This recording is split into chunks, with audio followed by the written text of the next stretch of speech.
Thomas Sankara in 1987. He was still eliminated by Blaise Compaoré. You come to Central African Republic, there's David Coup. David Coup was to change the nation in another dimension, but a man called Bokasawa used to eliminate him. You go down to Congo Brazzaville, there's this guy called Maron Ngwabi. Ngwabi also was eliminated through a coup d'etat. Now, if you go down to Guinea Equatorial here, there was this guy called Masias Ngema. It was his own cousin, Obiangema Basoko, that was used to eliminate him. You go down to Ghana, Osage from Kwame Nkrumah had a good intention for the nation. It was Kotoko, his own clear neighbor, that eliminated him. You go to Nigeria, the guys of Nnamdi Azikiwe, they were eliminated by Pope close to them. Now, if you put it in a nutshell, you go to Mozambique, Samora Moise Machel, it was his close partner that eliminated him. The West, and I repeat, will never and ever have access to Africa until they use Africans. That's why I say what is eating the bean seed is within the bean seed.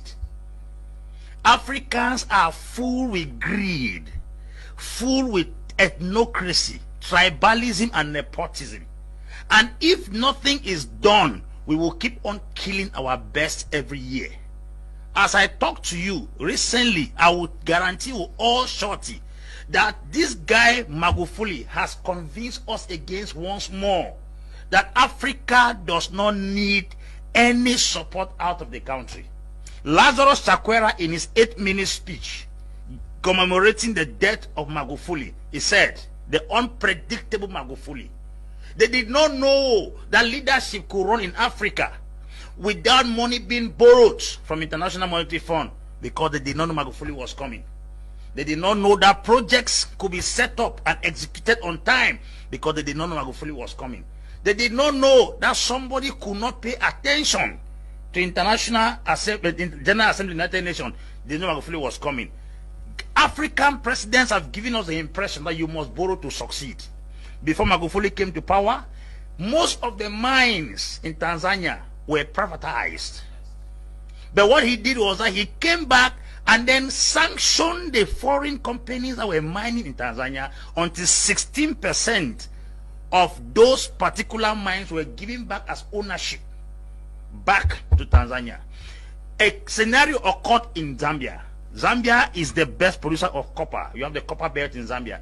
Zambia sold that copper belt to an American firm upfront without payment, that they will exploit the copper and pay them later. American firm came, took that particular copper belt, turned it within 2 years and paid the money upfront, and is giving Zambia a 0.00 something% as royalty for their mine. Was that colonialism? It is talking about stupidity and poor management. Who brought gun to give that copper belt to America? Nobody brought gun.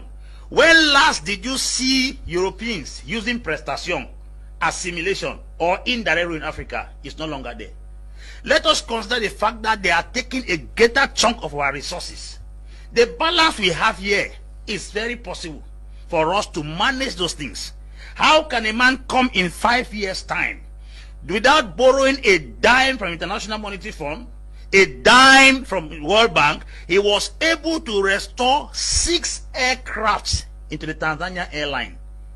He was able to build bridges, build railway, restore back the Julius Nyerere hydroelectricity project that could give Tanzania 99% guarantee of electricity throughout the year without borrowing a dime.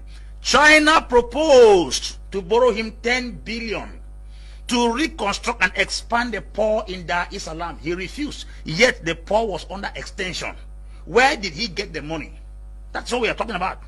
A man that came and gave free education to all government schools in Tanzania. Mr. Leo, 20,000 ghost workers were discovered. That's where our money is going through. That's not colonialism. He also arrested 14,000 unqualified workers in the government. Those 34,000 persons who were earning salary they did not merit is what was melting down the economy. It was not a colonial master. I think if we go down to most African countries, there are people who are earning salaries that do not exist in the government. Where is colonialism in all these things I have outlined? A man who said that education is free for girls, but the moment you become pregnant, your family will start paying fees. A nice way of fighting moral decadence. Who are we going to blame? Where did he get the money? He came and saw the hospital. President now goes down to the hospital. Beds were scattered, rotting. Patients were sleeping on the floor. He fired the entire medical staff and gave them 1 month to repair all the beds in Tanzania. And suddenly from nowhere, the beds were repaired in the space of 2 months.